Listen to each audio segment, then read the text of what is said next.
PM Modi ने दिल्ली के द्वारका में जनसभा को संबोधित किया। प्रधानमंत्री के निशाने पर पूर्व मुख्यमंत्री केजरीवाल रहे। प्रधानमंत्री ने कहा कि आपदा ने 11 साल में सबसे लड़ाई की। अगर आपदा रही तो दिल्ली बर्बाद हो जाएगी। दिल्ली के विकास के लिए बीजेपी को एक मौका दीजिए। आगे उन्होंने कहा कि दिल्ली के लोगों को सड़क, सीवर, पीने का पानी जैसी बुनियादी सुविधाएं ठीक से नहीं मिल रही हैं, तो फिर दिल्ली सरकार का पैसा कहां जा रहा है। अन्ना आंदोलन के समय इन लोगों ने कहा था कि देश की राजनीति बदल देंगे। आज देश देख रहा है कैसे इन लोगों ने अन्ना हजारे जी के साथ विश्वासघात किया, देश के लोगों के साथ विश्वासघात किया। आपदा कैसे दिल्ली को बर्बाद कर रही है, इसका एक और सबूत आज मैं द्वारका से देना चाहता हूं। आज दिल्ली की सड़कें टूटी फूटी हैं, सीवर नहीं बन पाए हैं, पानी की पाइपलाइन नहीं पहुंची, अस्पतालों में ब्लड बैंक नहीं बने। इन समस्याओं का एक ही कारण है, वो है आपदा पार्टी वालों की बदनीयत। अरविंद केजरीवाल ने गृह मंत्री अमित शाह को लेकर कहा कि ये आपका गुजरात नहीं है, ये दिल्ली वालों का दिल्ली है। यहाँ की जनता पर लाठी मत चलाइए। अगर चुनाव जीतना चाहते हैं तो इनका दिल जीत कर दिखाइए। केजरीवाल आगे ये भी कहते नजर आए कि दिल्ली में खुलेआम गुंडागर्दी चल रही है। गुंडागर्दी करनी हमें भी आती है, लेकिन मेरे माता पिता ने ये नहीं सिखाया है। देखो, गुंडागर्दी हम भी कर सकते हैं, लेकिन माँ बाप ने सिखाई नहीं है गुंडागर्दी। इनको लगता है यही कर सकते हैं। आज पूरी दिल्ली में इन्होंने गुंडागर्दी मचा रखी है। हमारे कार्यकर्ताओं को पुलिस पकड़ पकड़ के ले जा रही है। कभी पूरा दिन बिठाए रखते हैं, शाम को छोड़ देते हैं ताकि हम प्रचार ना कर सकें। ये दिखाता है कि बीजेपी हार रही है और बुरी तरह से हार रही है। अरे हिम्मत है बीजेपी वालों में तो सामने आंख में आंख मिला के चुनाव लड़ेंगे। अपने काम बताओ, तुमने 10 साल में क्या काम करे वो बताओ, आगे 5 साल में क्या काम करोगे ये बताओ। गुंडागर्दी क्यों मचा रखी है? ये तुम्हारा गुजरात नहीं है अमित शाह जी,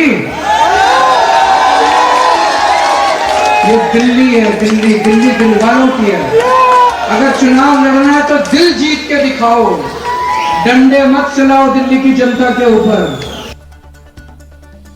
वहीं कांग्रेस सांसद राहुल गांधी ने रिजर्वेशन का गणित एक अलग तरीके से समझाया। राहुल ने पोस्टर दिखाते हुए कहा कि केजरीवाल की टीम में आतिशी, मनीष सिसोदिया, अवध ओझा शामिल हैं, लेकिन इनकी टीम में आदिवासी, दलित, पिछड़े, अल्पसंख्यकों के लिए कोई भी जगह नहीं है, इन्हें तरजीह नहीं दी गई है। राहुल आगे ये भी कहते नजर आए कि मैं सिस्टम से लड़ाई कर रहा हूं, जिसकी जितनी हिस्सेदारी है उसकी उतनी भागीदारी होनी चाहिए। केजरीवाल जी, ये देखो, ये इनकी फोटो है, टीम केजरीवाल। ये इनको ये नवरत्न कहा है। इसमें लिस्ट है इनकी, देखो, इनकी लीडरशिप टीम की लिस्ट देखो। अरविंद केजरीवाल, मनीष सिसोदिया, आतिशी सिंह, संजय सिंह, सत्येंद्र जैन, राघव चड्ढा, संदीप पाठक, सौरभ भारद्वाज, अवध ओझा, ये टीम केजरीवाल है।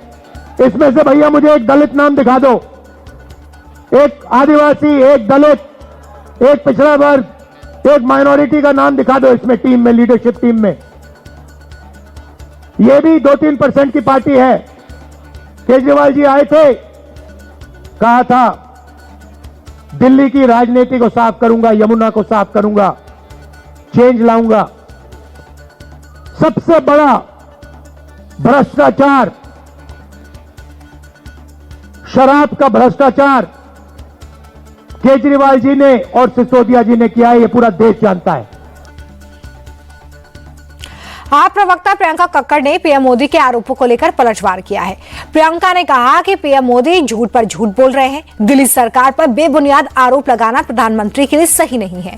प्रियंका ने आगे तंज कसते हुए कहा कि प्रधानमंत्री ने स्मार्ट सिटी, बेरोजगारी पर जो वादे देश से किए थे उस पर भी जवाब देना चाहिए।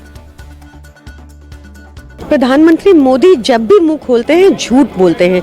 वो आज भी दिल्ली वालों की द्वारा चुनी हुई प्रचंड बहुमत से सरकार जो चुनी है उसको गालियां निकालते रहे, आम आदमी पार्टी के लिए अपशब्द यूज करते रहे, अरविंद केजरीवाल जी के लिए अपशब्द यूज करते रहे।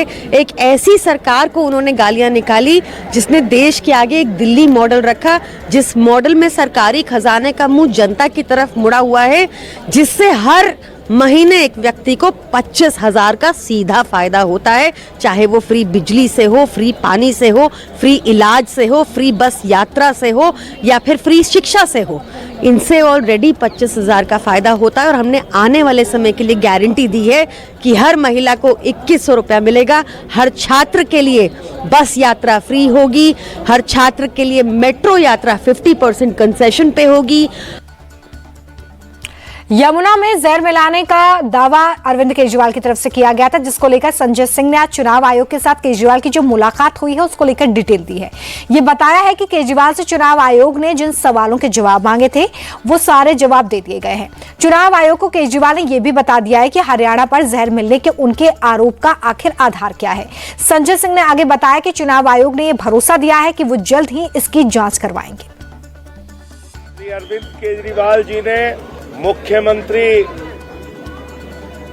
दिल्ली और मुख्यमंत्री पंजाब के साथ चुनाव आयोग से मुलाकात की। हम लोग चुनाव आयोग के साथ उस मुलाकात में थे। केजरीवाल साहब ने एक एक चीज सिलसिलेवार बताया कि किस तरह से दिल्ली में जहरीले पानी भेजने की साजिश रची गई भारतीय जनता पार्टी के द्वारा, जिस पर चुनाव आयोग ने कहा है कि वो पूरे मामले की जांच कराएंगे, पूरे तथ्यों की जांच कराएंगे और सारे मामलों की जांच कराने के बाद वो किसी निर्णय पे पहुंचेंगे। बीजेपी नेता अनुराग ठाकुर ने कहा कि आपके गुंडों ने 2020 में मुस्तफाबाद में दंगे करवाए थे। अनुराग ठाकुर ने कहा एक है तो सेफ है, यह नारा उनकी तरफ से दोबारा दोहराया गया। उन्होंने कहा कि इस बार दिल्ली की जनता बीजेपी को आशीर्वाद देने जा रही है। बीजेपी की सरकार बनने के बाद पानी, प्रदूषण और मुफ्त शिक्षा पर काम करेंगे। मुस्तफाबाद में लोगों ने मन बना लिया है कि जिन्होंने 2020 में दंगे फैलाए, ऐसी आम आदमी पार्टी ने और उस समय के उनके पार्षद जो अब किसी और दल से लड़ रहे हैं, वो वातावरण ऐसा खराब करने का प्रयास करेंगे। लेकिन जनता ने कहा है हम एकजुट होकर विकास के लिए साथ रहेंगे, एक रहेंगे, सेफ रहेंगे और दिल्ली के विकास के लिए, दिल्ली को विकसित दिल्ली बनाने के लिए महिलाओं के खाते में 25 रुपए डालकर और दिल्ली वालों को 10 लाख का मुफ्त इलाज करवाने के लिए 50,000 सरकारी नौकरी युवाओं के लिए, ऑटो रिक्शा वाला, टैक्सी वाले, निर्माण श्रमिक हो या घर में काम करने वाली महिला या पुरुष हो, इनको 10 लाख का जीवन बीमा, 5 लाख का दुर्घटना बीमा और वजीफा और केजी से लेकर पीजी तक की मुफ्त शिक्षा के लिए हम भारतीय जनता पार्टी के साथ रहेंगे।